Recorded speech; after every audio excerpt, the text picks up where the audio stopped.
Hello दोस्तों। तो स्वागत है हमारे चैनल में मैथ्स एंड आर्ट्स में। तो आज हम प्रमेय नंबर 2 करेंगे। इसके बाद एक प्रमेय और बचा रहेगा, वो हम नेक्स्ट क्लास में कवर करेंगे। और लास्ट क्लास में आपको हमने इसके पहले वाला प्रमेय बता दिया था, आप वो वीडियो प्लेलिस्ट में जाके देख सकते हैं। तो आज का हम प्रमेय कौन सा पढ़ने वाले हैं? त्रिभुज के कोण समद्विभाजक का प्रमेय। ठीक है, तो इसका कथन क्या है? कथन आपको अच्छे से पढ़ना है, ठीक है। तो इसको पढ़ते हैं। प्रमेय का, किसी त्रिभुज में कोण का समद्विभाजक, ठीक है। समद्विभाजक मतलब क्या होता है? समद्विभाजक मतलब दोस्तों ये समझिए, ये ट्रायंगल है, ठीक है। इसको बीच में से जो समद्विभाजित कर रहा है इस कोण को, इसको दो एकदम मतलब दो सिमिलर भाग में डिवाइड करेगा। मान लो ये 60 डिग्री का कोण है, तो इसको 30-30 में ही डिवाइड करेगा। इसी को समद्विभाजक बोलते हैं, ठीक है दोस्तों। मतलब 60 को 30 डिग्री और 30 डिग्री में डिवाइड करेगा, ठीक है दोस्तों। समद्विभाजक कोण की सम्मुख भुजा को अन्य भुजाओं की लंबाइयों के अनुपात में विभाजित करता है, अर्थात ए ई बटे ई बी, ए सी बटे सी बी। ठीक है दोस्तों, ये हमें आज सिद्ध करना है, ठीक है। तो पहले दत्त देख लेते हैं। त्रिभुज ए बी सी में कोण सी का समद्विभाजक रेख ए बी को बिंदु ई पर प्रतिच्छेदित कर रहा है, अर्थात ये रेखा बिंदु ए पे प्रतिच्छेदित कर रही है, ए बी पे, रेख ए बी पे, ठीक है। समद्विभाजित करिए, आप तो इतना समझ गए। और हमें साध्य क्या करना है? ए ई बटे E B is equal to C A बटे सी बी, ठीक है। इसके लिए हम एक रचना करेंगे। बिंदु बी से किरण सी ई, ये किरण सी ई, ठीक है। किरण सी ई के समांतर एक रेखा खींची जो किरण ए सी को बिंदु डी पर, जो किरण सी को ए सी को बिंदु डी पे, इस बिंदु डी पर प्रतिच्छेदित करती है, ठीक है दोस्तों। इतना समझ गए, ठीक है। अब आगे करते हैं। ये तो हमें जो दिया गया है वो है, आपको ये रचना भी ध्यान देनी पड़ेगी, ठीक है दोस्तों। अब हम आगे करते हैं मेन इसके स्टेप्स, उपपत्ति, ठीक है, कि इसको सिद्ध कैसे करेंगे। हमने रचना भी कर दी। सी ई के समांतर एक रेखा खींची जो ए सी को बिंदु डी पे प्रतिच्छेदित कर रही है, ठीक है दोस्तों। अब आगे करते हैं, ओके। उपपत्ति,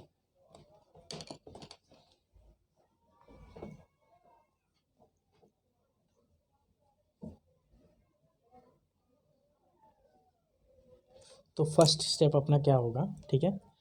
किरण सी ई समांतर है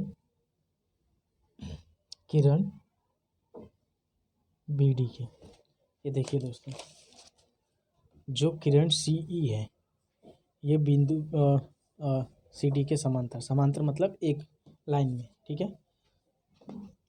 और जो रेख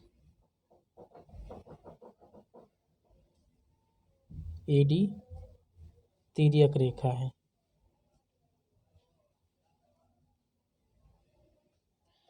तिर्यक रेखा का अर्थ है दोस्तों कोई दो सीधी समांतर लाइन जा रही है, ठीक है, उसको बीच में से कट कर रही है, इसी को हम तिर्यक रेखा बोलते हैं, ठीक है।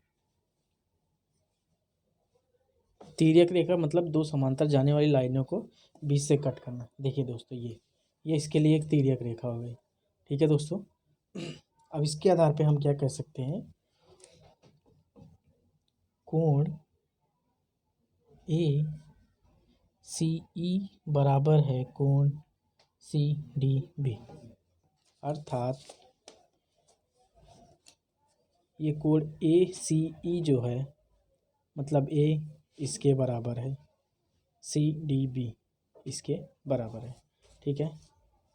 ये कैसे कहेंगे? संगत कोण, अर्थात ये कोण इस कोण के बराबर है। ये क्लास 9th में आपने पढ़ा है, अगर आपको ज़रूरत है उसको भी समझना तो आप हमें बताइए, तो हम कोणों के बारे में भी आपको बता देंगे, ठीक है दोस्तों। इसे हम संगत कोण कहते हैं, ठीक है। इसका रीज़न यहाँ पे आप जरूर दीजिएगा, संगत कोण, ठीक है। इसको समीकरण 1 ठीक है। अब दूसरा, अब BC को तिर्यक रेखा माना, अर्थात अब इसकी तिर्यक रेखा हम अगर BC को मानते हैं, ये वाली रेखा BC मानिए, ये दोनों समांतर रेखाएं, ये दोनों समांतर रेखाएं हैं। अब इस बार तिर्यक रेखा अपन इसको मानते हैं BC को, वही सेम चीज़ हुई फिर से, ठीक है। तो इस बार क्या निर्धारित निकलेगा, कोण ECB जो है को बराबर है कोण CBD एकांतर कोण के अनुसार।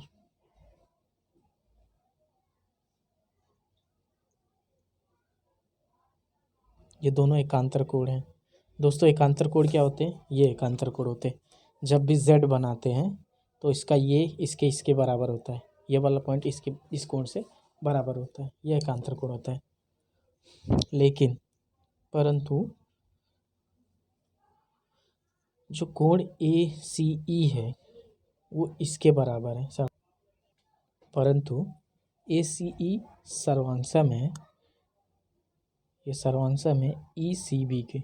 ये हमें दत्त में दिया गया है, जैसे मैंने आपको ऊपर बताया।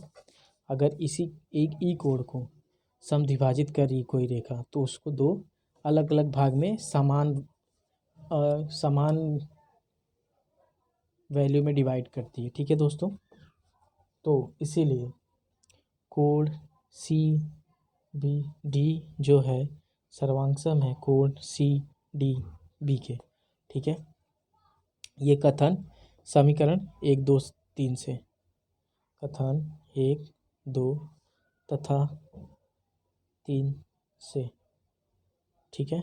जैसे आपको इसका रीज़न समझा देता हूँ। जो ये कोण है ACE बराबर है, ऊपर ही हमने लिखा है ACE बराबर है कोण ECB के, और जो ACE है बराबर है कोण CDB के, मतलब ये दोनों कोण भी बराबर है दोस्तों, ठीक है। तो इसीलिए कोण ECB भी बराबर होगा कोण CBD के, ठीक है। आप समझिए ये कोण इस कोण के बराबर है, ठीक है। और ACE की वैल्यू और क्या है, ये ACE इसके भी बराबर है, ठीक है। तो ECB जो है CBD के भी बराबर होगा, ठीक है, क्योंकि ये इसके बराबर है तो ये इसके बराबर होता है, ठीक है। अब आगे का स्टेप हम देखते हैं। आगे त्रिभुज CBD में भुजा CB सर्वांशम है भुजा CD के।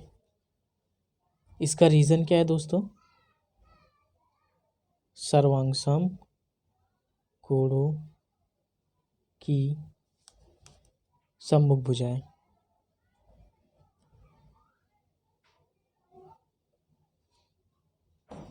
ठीक है।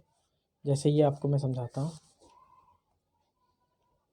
ये दोनों कोण अगर सर्वांशम है, ये एक त्रिभुज है, ये दोनों कोण अगर सर्वांशम है तो इनकी भुजाएं एक दूसरे के सर्वांशम होंगी, ठीक है दोस्तों। उसी तरह त्रिभुज CBD में अगर ये दोनों कोण बराबर हैं तो उनकी CD बराबर होगी CB के, दोनों भुजा एक दूसरे के बराबर होगी। अब आगे देखते हैं, यहाँ तक तो आपने समझ लिया दोस्तों।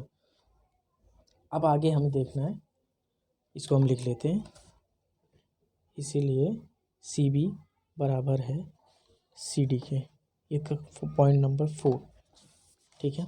अब आगे देखते हैं।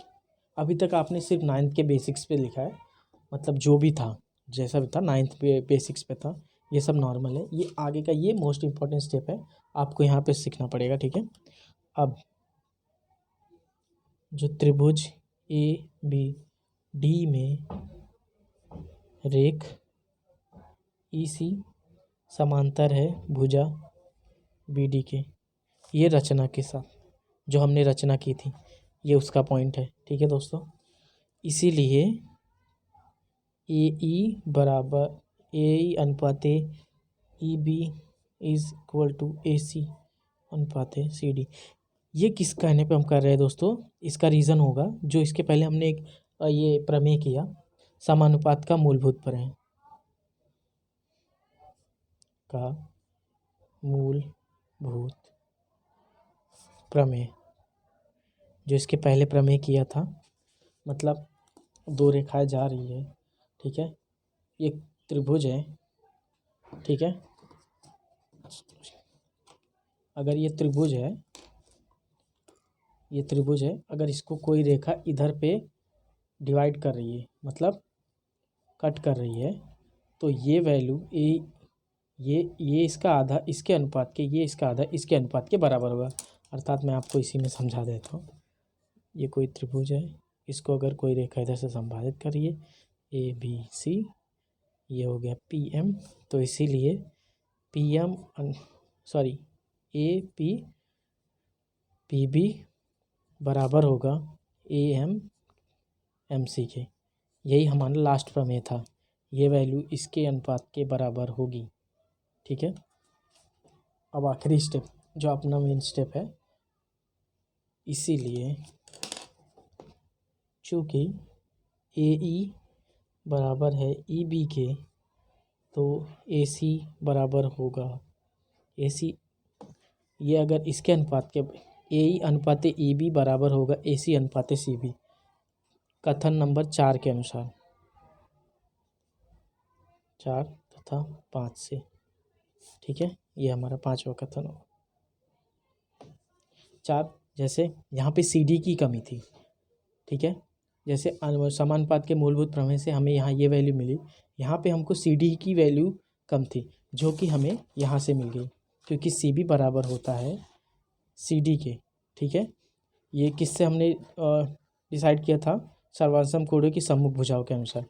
इसीलिए अगर सी डी बराबर होगा तो सी बी के, तो सी डी की जगह हम सी बी की वैल्यू पुट कर सकते हैं।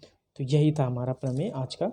इसका नोट्स मैं अपने टेलीग्राम चैनल पे डाल दूंगा, जिसे आप लिंक पे जाके क्लिक करके टेलीग्राम चैनल ओपन करके देख सकते हैं। थैंक यू दोस्तों, आज के लिए बस इतना ही। नेक्स्ट क्लास में हम अगला प्रमेय सीखेंगे, ठीक है दोस्तों, धन्यवाद।